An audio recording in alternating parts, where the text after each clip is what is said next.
Welcome to the future, where the glass is half full and you'll need new glasses, where you'll be jumping from conclusions. The past is annulled, and a new future is born.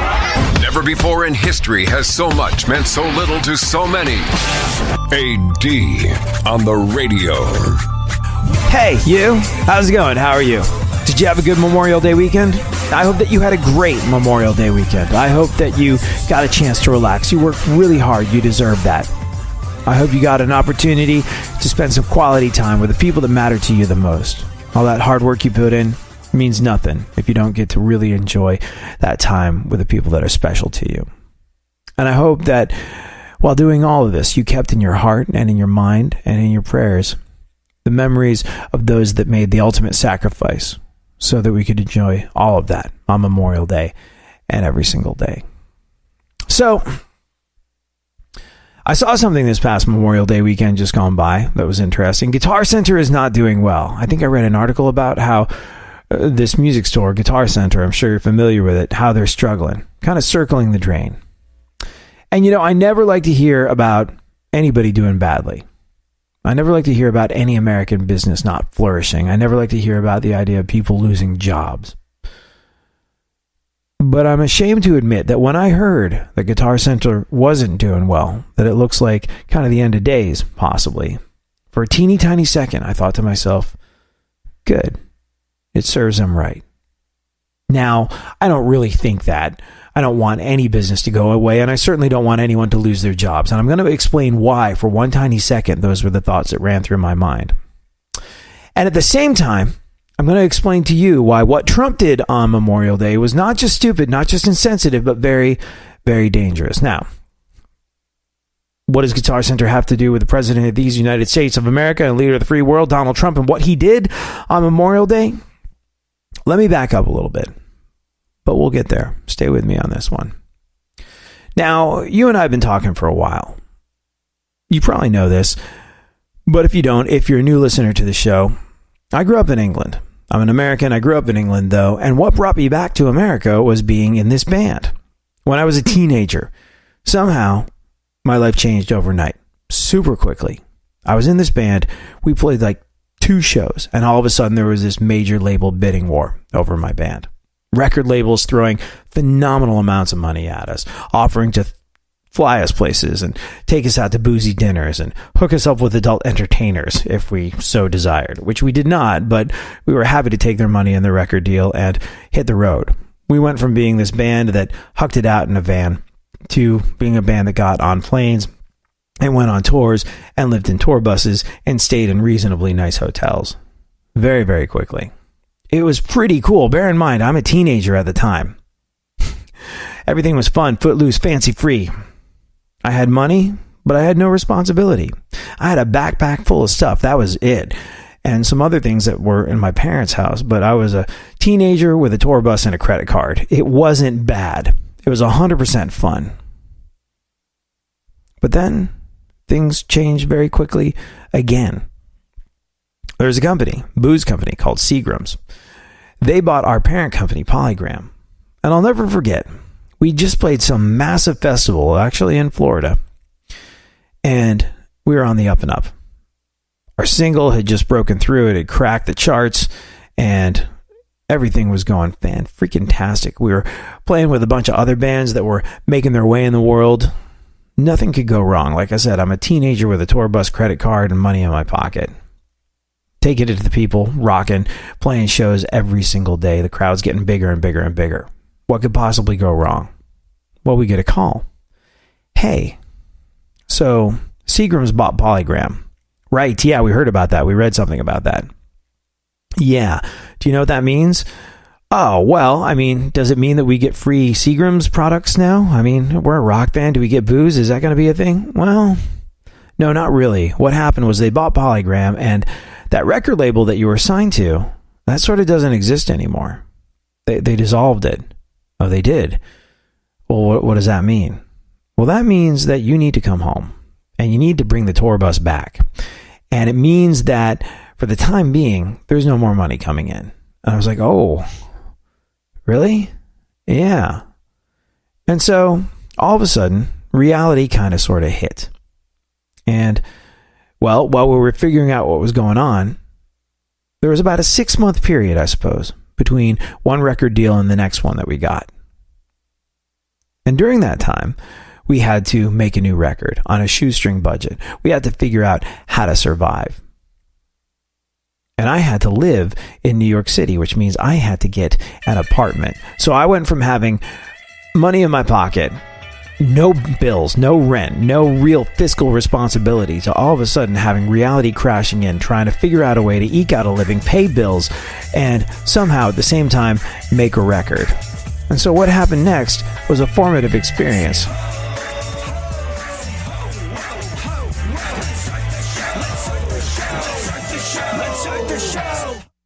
Real radio. 104.1.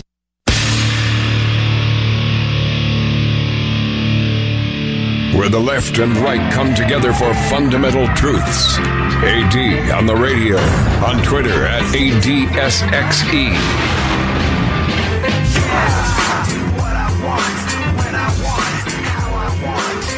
So like I said, I read this past weekend just gone by that Guitar Center, the big music store, not doing so well. And look, I never like to hear about anyone doing badly. I certainly never like to hear about anybody potentially looking at the loss of a job. I don't like to hear about any American business not flourishing. But I'm ashamed to admit that when I heard Guitar Center wasn't doing well for a teeny tiny second, I thought to myself, well, that's what you get. And I'm going to explain why. And at the same time, I'm going to explain to you why what Donald Trump did this past Memorial Day was not only stupid, not just insensitive, but also very, very dangerous. Now, like I'd said, I was in this band. We had this record deal. Everything was peachy freaking keen for a very long time. Then all of a sudden, as things were really starting to heat up, as our record was starting to crack the charts, as bigger and bigger crowds were showing up to see us, as everything was going fantastic, a company called Seagram's bought Polygram and dissolved the record label we were on. We got a frantic call from our management saying, you got to bring the bus back and we got to find you a new record deal. In the meantime, you got to hang out in New York City. You got to make a new album and there's no more money coming in. So I went from being this kid with a credit card, a tour bus, and no responsibilities to being thrust into a situation where I had to find a place to live. I needed an apartment. Then I needed to be able to pay for the apartment. Then I needed to be able to look after things like phone bills, stuff like that. And to do this, I needed to get a job. And I did a couple of different things. Ultimately, what I wound up doing was I became a DJ, which is sort of how I wound up on the radio. But before that, I tried a couple different things to survive. There was one unbelievably humbling moment where I delivered a pizza to the multi-million-dollar recording facility where I'd recorded my album about a year and a half earlier. That wasn't fun, but like I said, it built a certain amount of character. And then there was a moment where I was offered a job by a friend of mine who had a connection at Guitar Center. He's like, just go work at Guitar Center. I was like, okay, that sounds easy. I know about music. I know about drums. I know about this sort of stuff. I can do this. So I'm working at Guitar Center in New York City. And it wasn't quite the same. It wasn't quite the same as delivering a pizza to the multi-million-dollar recording facility that I'd made my album in not so long before. But it was difficult going to Guitar Center in New York City. Like I said, it was a lesson in humility. Because it's in New York City. So legit guys from legit bands and legit recording facilities that were actually doing something with their lives, similar to what I wanted to be doing, were coming in and seeing me in my stupid polo shirt and my slacks and buying stuff from me. And my manager, or one of the managers, was like, pretty cool, right? You get to sell some cool stuff to some cool guys and some cool bands. And I was like, really? Because they're going to take it out into the world and go rock. I'll be here. And here's the other reason it wasn't so great. I suck as a salesman. I'm not good. I had to work really, and I do mean really hard to get the stomach up to be like, you should buy another pair of these drumsticks. But, man, I worked incredibly hard to overcome this. And for one tiny second, I thought I might actually have a future in this if the whole being a rock star thing didn't work out the way I'd hoped it would. I thought I might be okay at this because there was sort of this brass ring of a sale that you could make that had a whole bunch of commission in it. And it was this incredible, expansive electronic drum kit, thousands of dollars. And I'll never forget, a guy comes in with his girlfriend looking at it. And I'm like, hey, you want to buy this? I think I'm supposed to try and sell it to you. What do you reckon? You want it? And he's like, oh, I really want it, but I can't afford it. And this process of him and his girlfriend coming in and looking at this massive, expensive electronic drum kit went on for a few days. Like every day they'd come back, every day he'd look more wistful. Every day I saw that he was pulling on the girlfriend's heartstrings until one day they came in, they're like, we're buying it. And the girlfriend, by the way, if you ever date a person in a band, never enable this. Never, if they want gear, they need to get themselves to the point as a musician where they can buy it themselves.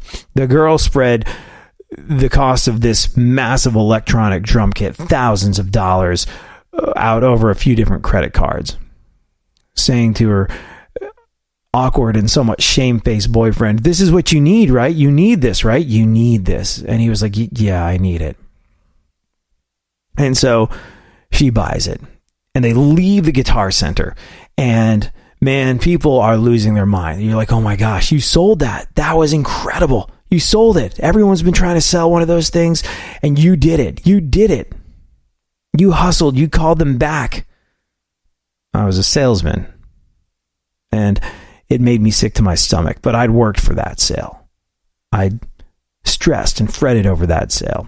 I called them back. I did all the things to get them back into the building to spend their hard-earned cash on this drum kit that they didn't need. And while I wasn't overly proud of the whole situation, I was proud of the fact that I'd done something that I didn't know if I could do, and I'd done it successfully. And I was also really looking forward, being the broke as a joke individual that I was, to the commission check that I knew I was going to get from it.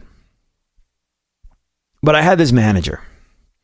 That, I couldn't do anything about it. He was newbie. I didn't know what to do, who to talk to, who to complain to. But he was like, oh yeah, you sold that drum kit. I was like, yeah, I did. He's like, well, yeah, those guys came in a couple months before, so that's my sale. But I'll let you have the next one. And I was like, you what? And he was like, yeah, sorry.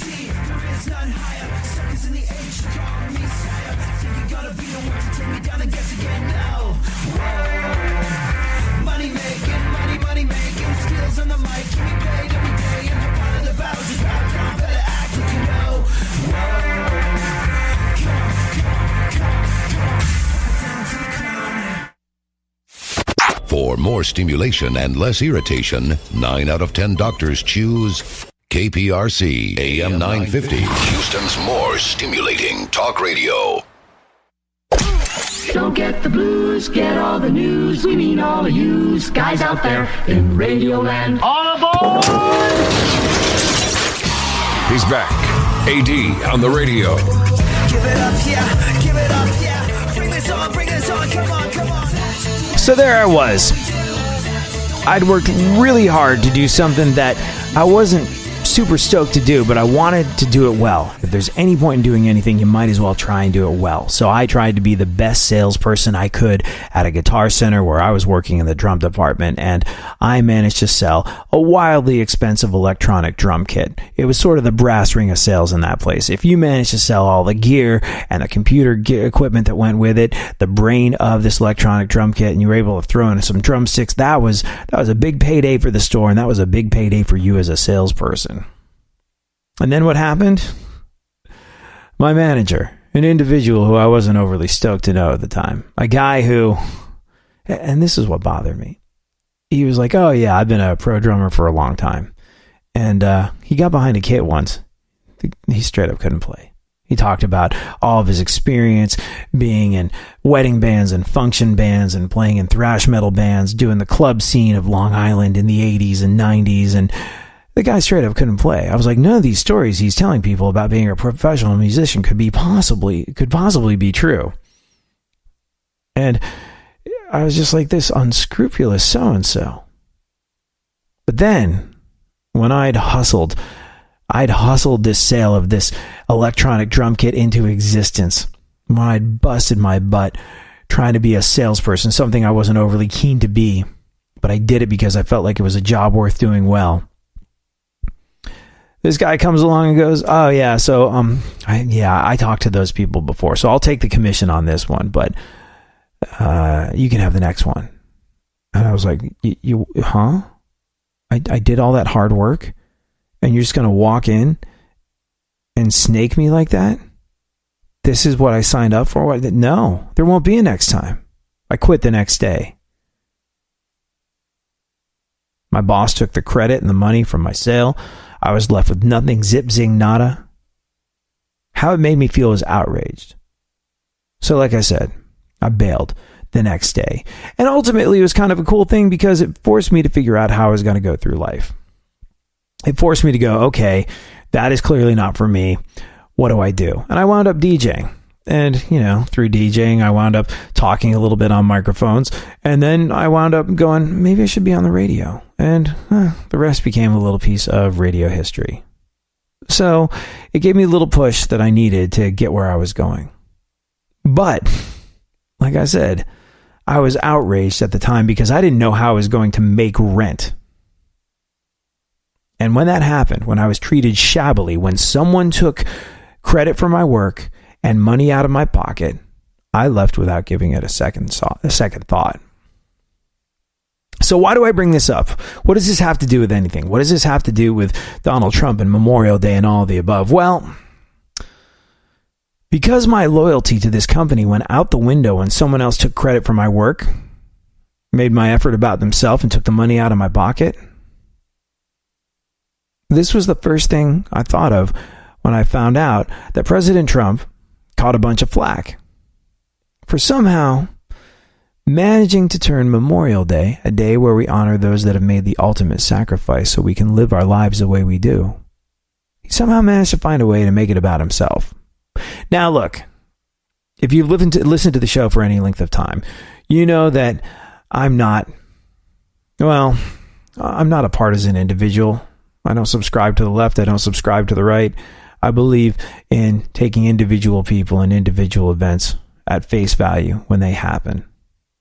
I'm not even into people. Some people are like, oh, it's about people and policy, not about party politics. Nah.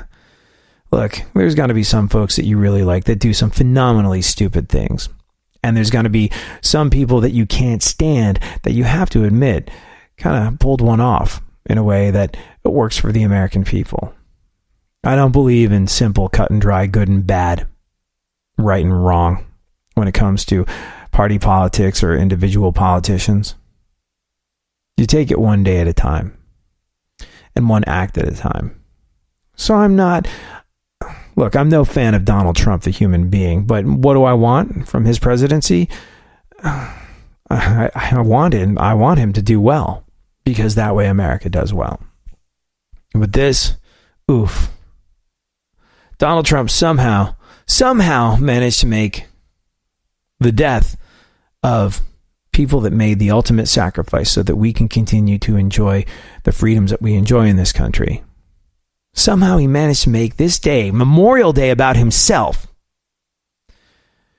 He was on his way to Arlington National Cemetery, and he tweeted.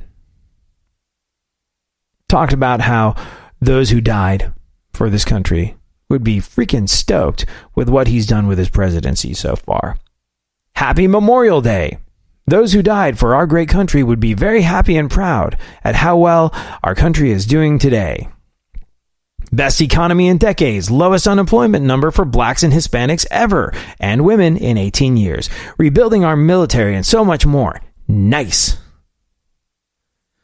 Now, the backlash was rather immediate, understandably. That dude Michael Hayden, who's a retired general, he used to be head of the NSA and the CIA, just tweeted, "Oh my God." That's pretty much how a lot of people felt. How should it have been done? Well, Melania Trump managed to tweet her thanks to all the service members and their families who sacrificed so much to keep us safe. That was easy. Seems obvious. And later on, when Donald Trump laid a wreath at the tomb of the unknown soldier, he said, "Today we pay tribute to their service. We mourn alongside their families, and we strive to be worthy of their sacrifice." Now, was that so hard? No. Was it too little? Too late? Yeah. So he managed to grandstand. He managed to humble brag through his tweet while standing on the gravestones of deceased soldiers. So he looked bigger and better than he is. Or maybe because it alleviated the pain caused by those bone spurs. But somehow he managed to grandstand on the death of American troops and make Memorial Day about him. Now look, narcissistically insane levels of self-importance are pretty much a prerequisite for anyone who thinks they're fit to be leader of the free world. That's not a normal thing. Hey, I noticed that the job of leader of America, president of these United States of America, leader of the free world, is going, and I think I'm the man or woman for the job. That's not normal. You gotta be kind of cotton picking freaking insane and have a highly elevated opinion of yourself to even consider the gig. That's a given. But that was really something else. That tweet, it was really something else. Now, if I'd been working at a Guitar Center for a week and a half before I quit, and I quit because somebody took credit for my hard work, and I'm still angry all these years later, some 15 or so years later, I'm still angry to the point that when I heard things aren't going so well for the folks over at Guitar Center, and I'm ashamed to say this, but my first reaction was to say to myself, see, that's what you get.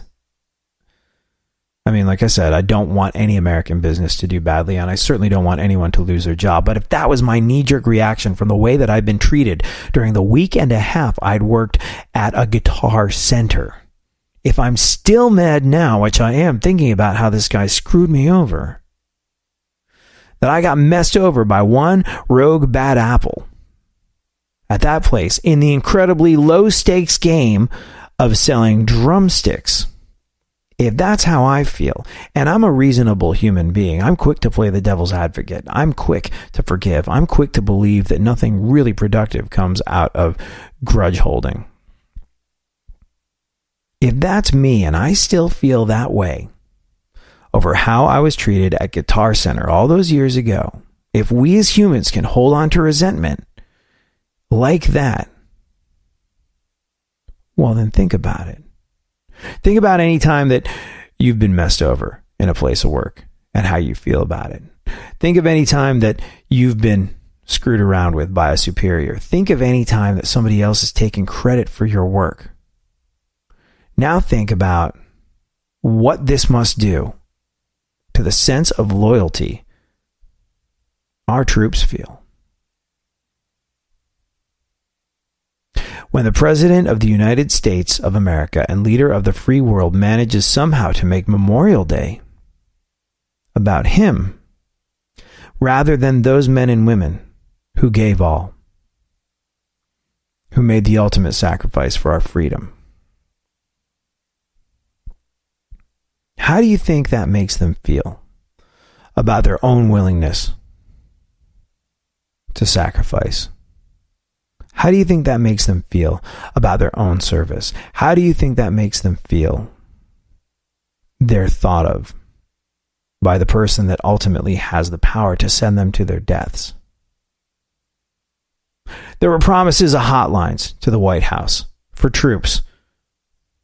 Do you remember those? The promises of a hotline in the White House for troops where they could call and let them know if things weren't going so well. I don't think we've heard about that. These promises made on the campaign trail. Promises of that hotline. Promises of increased funding for troops. Promises of better military equipment, better training, better quality of life. A promise to sort out the VA. And I don't know about you, but I think the most notable example that we've heard of military spending to date is the desire to have a self-aggrandizing military parade where you roll a giant missile down Main Street in Washington, D.C. so people go, ooh, look how big the president's missile is.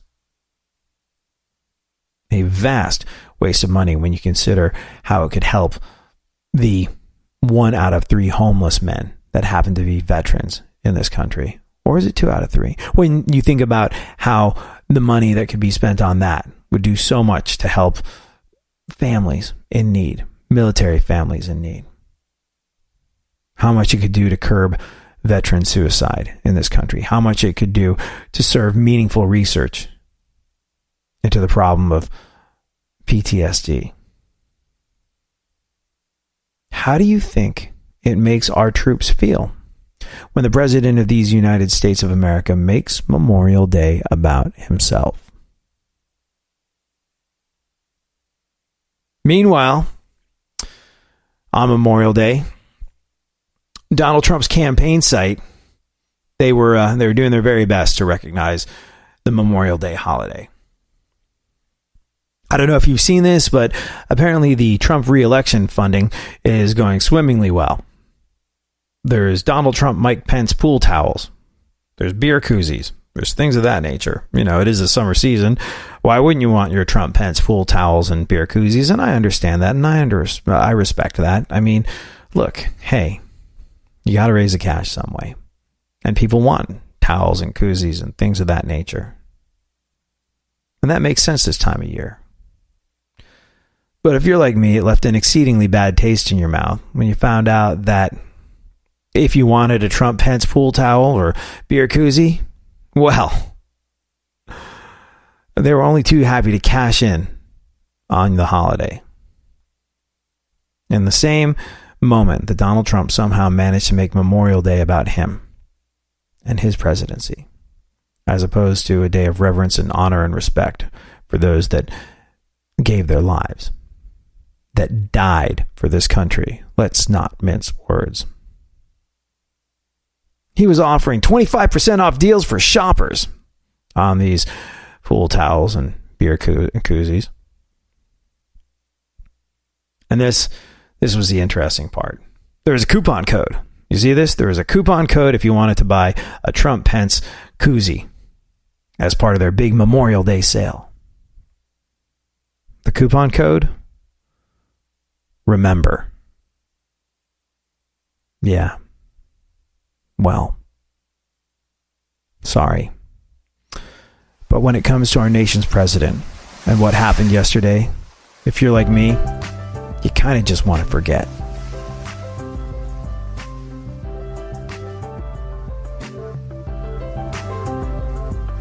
Sometimes you just know you're done.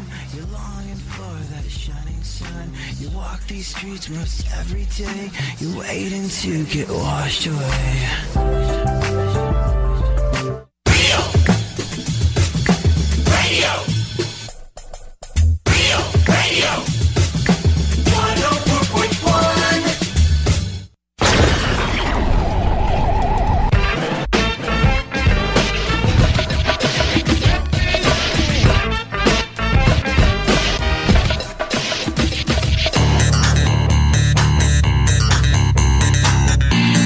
Now, more AD on the radio. Back once again, the ill behavior, delivering and giving you my musical savior. Back once again, it's your boy AD, and can't nobody rock nobody better than me. Back once again, the ill behavior, delivering and giving you a musical savior. Back once again, it's your boy AD, and can't nobody rock nobody better than me.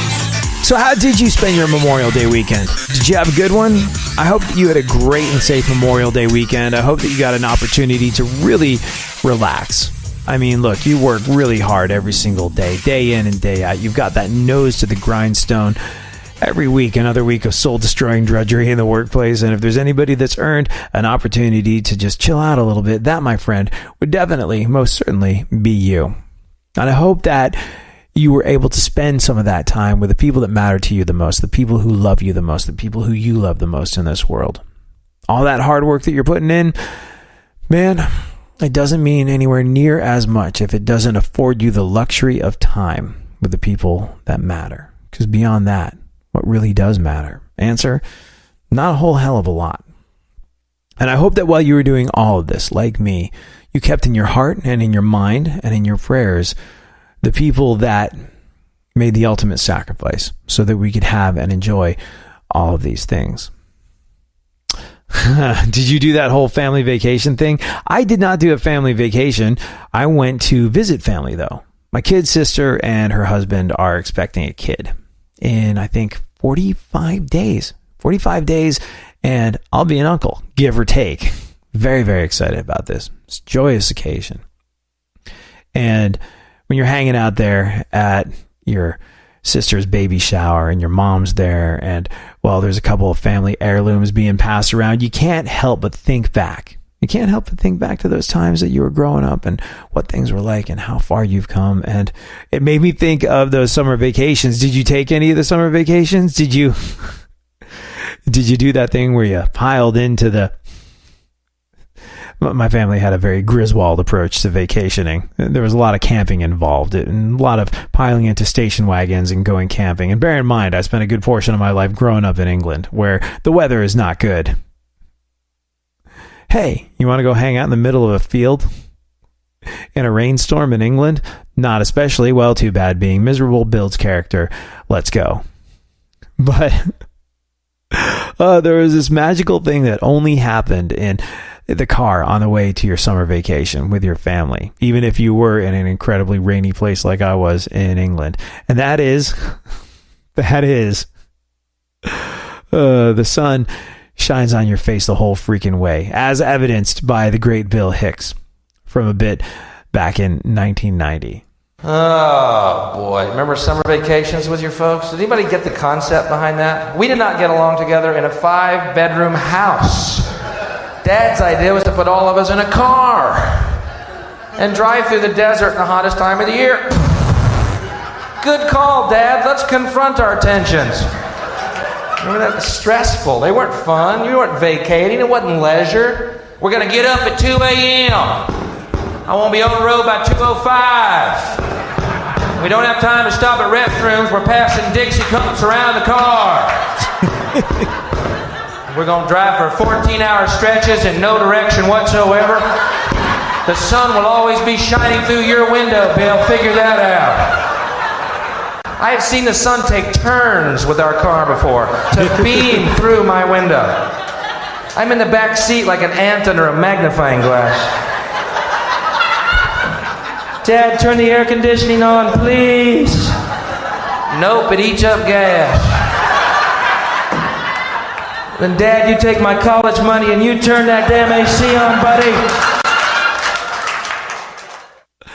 Oh, man. I don't know if you're any kind of a Bill Hicks fan, but he is an absolute unmitigated genius. The fact that we lost him when we did is, well, it's tremendously sad. And I actually believe that had he stuck around, the world would be a better place. And we would be closer to evolving, getting on the spaceships, and getting off this godforsaken windswept rock. I think that's what he used to call it. But this incredible bit about how when you're in the car being stressed out by the fact that the sun's in your face for 14 hours at a time and you're complaining to your father that you're hot, he goes, heavens, calm down, have a plum. Why is it always plums on a road trip? I don't know. I do know this, though. If I ever have a kid, I will never subject them to camping. I don't know why my parents were so hell-bent on us camping. We used to go camping up in this place in Maine. And I don't know, I think it might have had something to do with the fact that that was where my parents met. And they were both from New York, but somehow they managed to meet on a camping trip in Maine. And I guess it was like the family vacation spot for his family and her family. So I guess it sort of made sense that they wanted to go there with us, you know, me and my sister, before we were shipped off to England. I'll never forget being in a leaky tent with my baby sister screaming her little head off, thinking this is not fun. And then needing a shower and being like, well, just stand under that water bottle that's been hanging in the sun and the water will be vaguely warm. No, there is no sun. It's been raining. I've been up all night, as was evidenced by my screaming baby sister. And when I stand under this thing that's supposed to be heated by the sun, it's going to be freezing cold. And I'm not really going to get clean because you're only allowing me to use little drips and drabs of this at any given time. I think that's a big part of the reason why to this day I am one of the last great true indoorsmen. I like the outdoors. The outdoors is beautiful, but you know where I like to see it? I like to see it from the inside of an air-conditioned moving vehicle. I like pavement under my feet. I don't like bugs. I don't like things that could bite you. I don't like any of the above. I don't know. I feel like at some point or another, though, I will probably wind up, if I ever manage to successfully reproduce, if I can find a woman that will let me see and or touch a boob, that's willing to have kids with me, that there might be some camping in the future, just because of a sense of moral obligation to the memory of my parents' holidays that they made us go on. We'll do it once and once alone. I'll just really be screwed if I wind up having a kid that likes camping. Then I'll have to take them. What am I going to do? What do you do on a camping trip? Like, seriously. But AD, I hear you say, it'll be great. You're going to start a fire. You're going to roast some marshmallows. You're going to make s'mores. S'mores are delicious. Yeah, I know they're delicious because I made them this past weekend just gone by in the comfort of my air-conditioned home. Yep. Threw those marshmallows and the chocolate and the graham cracker in the microwave, and you know what? Marshmallow, chocolate, graham cracker, kind of sort of hard to go wrong with that, and I had just as much fun doing it without getting bitten by bugs. Hey, have you been following what's been going on with Morgan Freeman? It's interesting and significant in this Me Too era, and we'll get into it next. In the meantime, if you have anything to add to the conversation, tweet me at ADSXE. Thanks so much for hanging out.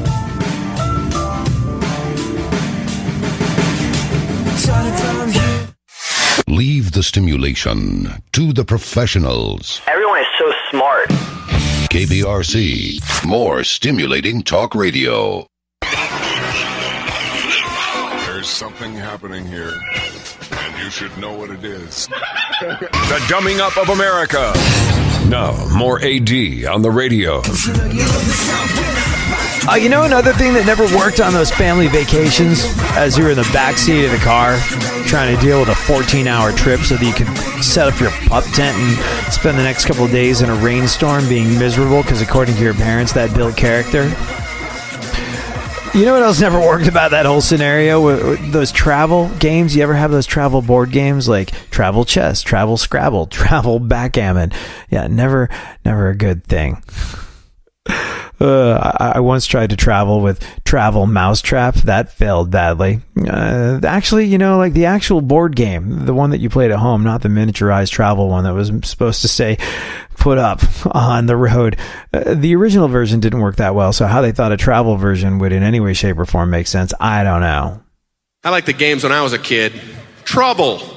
They put the dice in a bubble because they knew we were stupid.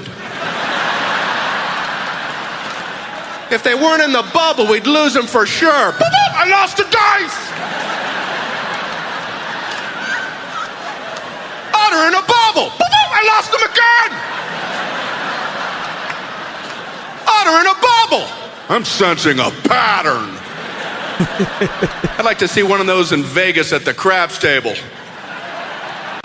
Baby needs a new pair of shoes.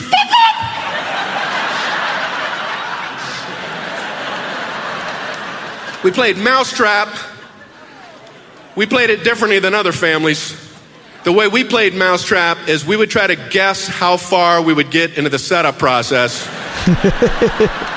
before we got frustrated and threw everything back into the box.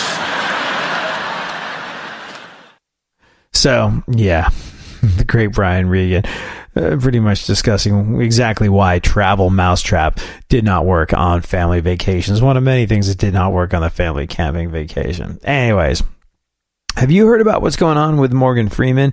We'll get into it a little later on in the show, but in the Me Too era, it's interesting and significant, and it calls into question the idea of intent. You and I will discuss what's going on with Morgan Freeman after we take a look at the events of today in the news.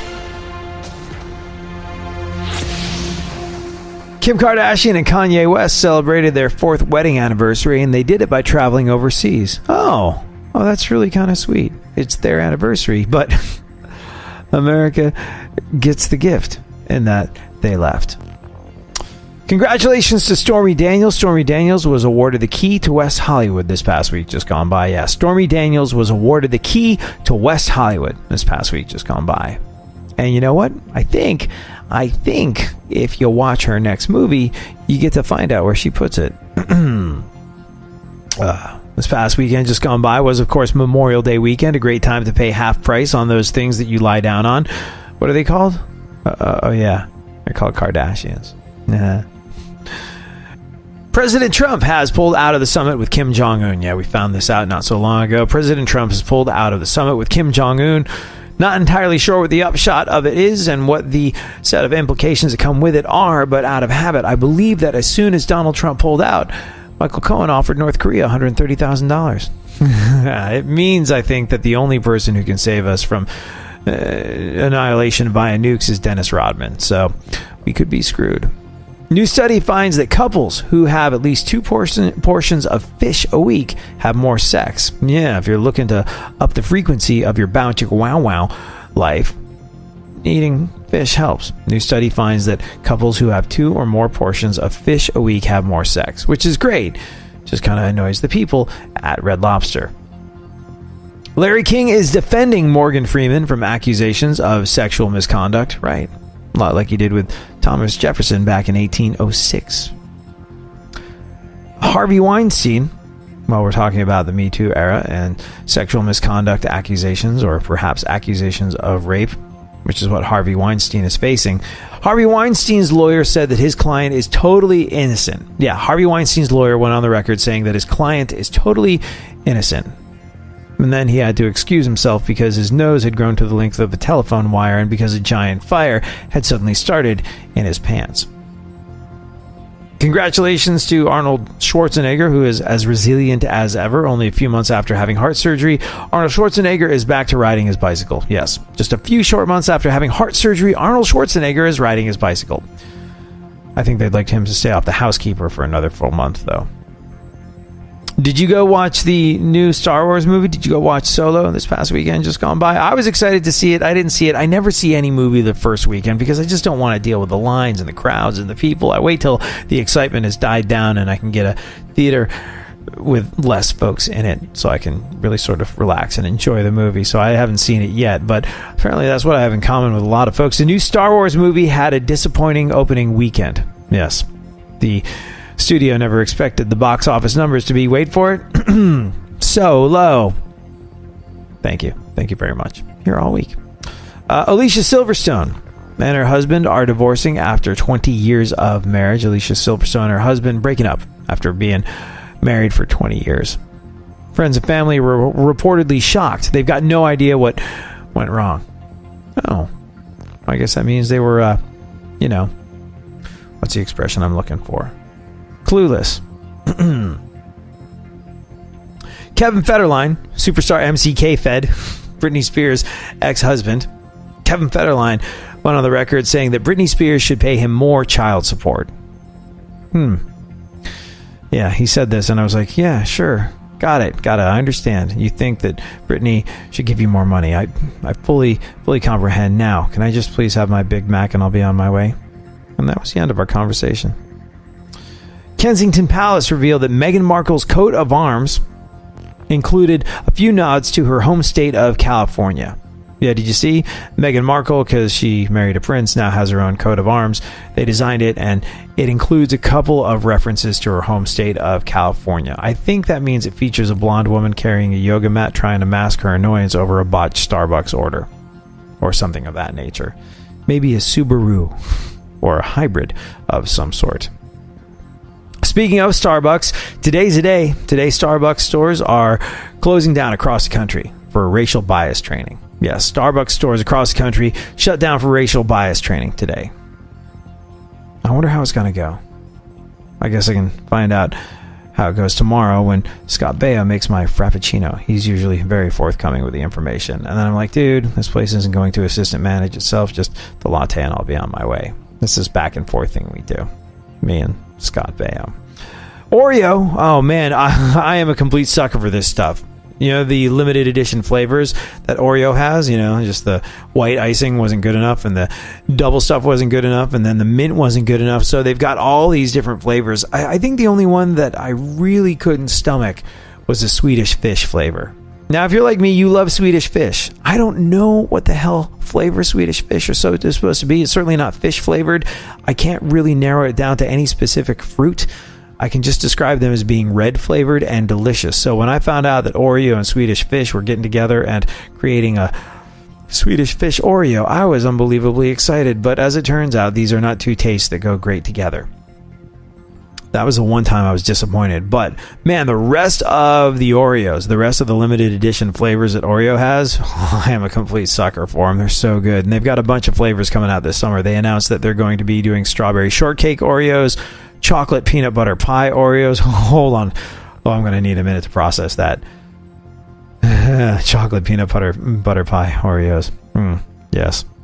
Well, based on this, oof, it's going to be another summer of waddling and sweating for me. But yeah, strawberry shortcake, chocolate peanut butter pie Oreos, Rocky Road Oreos, pistachio Oreos, and I believe Yanni and Laurel Oreos as well. And when you're eating those Oreos, you see this? When you're eating those Oreos, you can dunk them into cockroach milk. It'll be really good for you. Yes, cockroach milk. Scientists are now saying that cockroach milk is the next great superfood of the future. Yes, cockroach milk. Oh, man. Which raises an important question. Cockroach milk, you say? Well, how do you find the nipples to milk them? A Texas woman got arrested for being drunk and dancing on the bar at an Applebee's while she left her children at home. Millions of people are criticizing for leaving her kids at home. Interestingly enough, though, not one single one of them was a customer at that particular Applebee's. Go figure. Stay classy. Texas Applebee's. A 61-year-old woman in Virginia spent 3 weeks in a tree. Yeah, a 61-year-old woman in Virginia spent 3 weeks in a tree. Why? Well, apparently, I think it was something to do with a natural gas pipeline. Like, she has her home, and it's kind of near this particular tree, but the 61-year-old woman in Virginia spent 3 weeks in a tree to protest a natural gas pipeline, which was supposed to go through her land. That's what I think. But also, she's from Virginia, so you also have to take into account the possibility that she was just in the tree for easy access to delicious squirrels. A viral video on the internet has shown a robot building an IKEA chair in just over 20 minutes.